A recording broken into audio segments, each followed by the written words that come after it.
My ex and I met in college. She was the most beautiful girl I had ever seen. She always had a crowd of guys following her around. I had some classes with her over the 4 years, but I never pursued her because, well, all the other guys.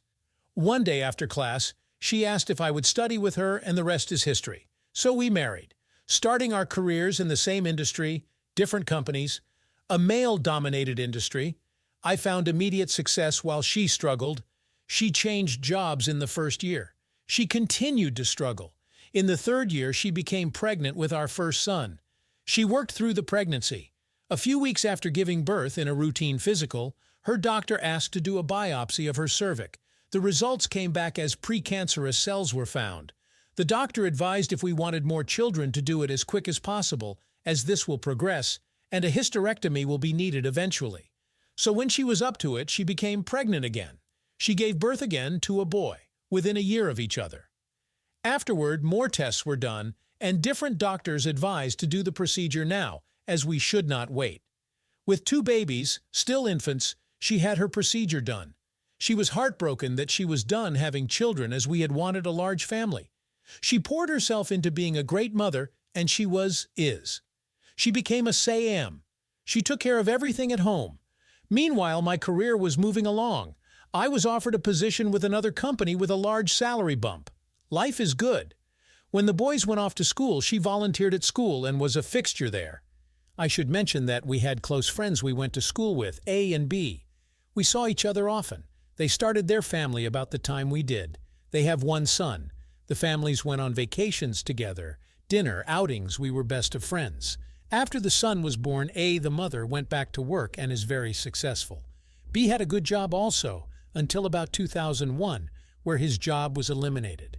He struggled to find work in his field, as the economy back then really affected his field. So the decision was he would be a SAHD while looking for work where we lived, as they did not want to move. The X and B did things together with kids. When the kids were all in school, they still hung out. You can now guess they had an affair. This story I know is long, but not over. After about a year of this, hot sex in the AM, B asked X if she and I had ever talked about a threesome. It was all fantasy talk with us, as we were still having a great, if not slowing down, sexual relationship. B had a friend he wanted to bring into the bedroom with them. The X agreed. The day came, and this guy, C, came over to B's house. He took his suit off as X and B got warmed up. So they had their threesome. Afterward, the guy told them that he usually had to pay for sex, so he left a couple $100 bills and asked X if he could have a 1-1 with X. She told him she needed to think about that, and B would get back to him.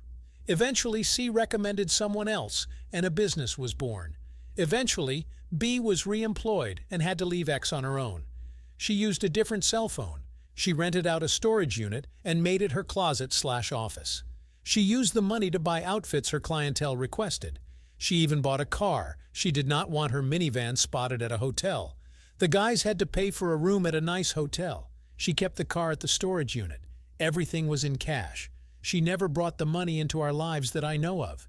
Though we would send the kids to different day camps during summer, she claimed she tightened up our budget to pay for it. She only worked during school hours. She always picked the boys up at school. On a few rare occasions, B would pick them up and keep them until she got home. Our home life never suffered. I admit I was working a ton and moving up the ladder. The weekends were our family time. Sex was generally on the weekends, I thought. Because of my work life, this worked best. Most nights we would cuddle on the couch watching TV. Almost done, 2016 comes along.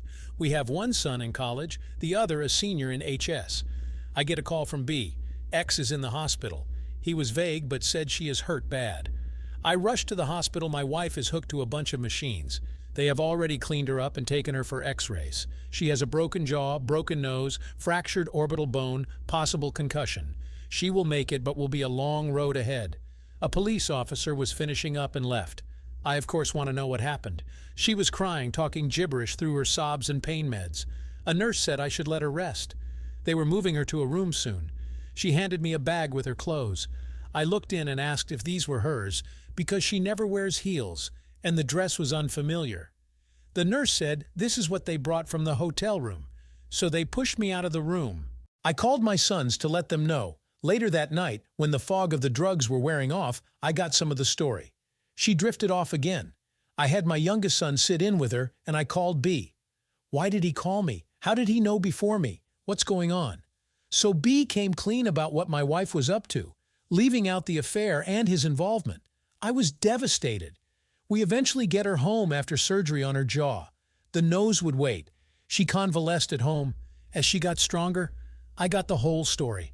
I called A and told of the affair and B as a pimp. She threw B out.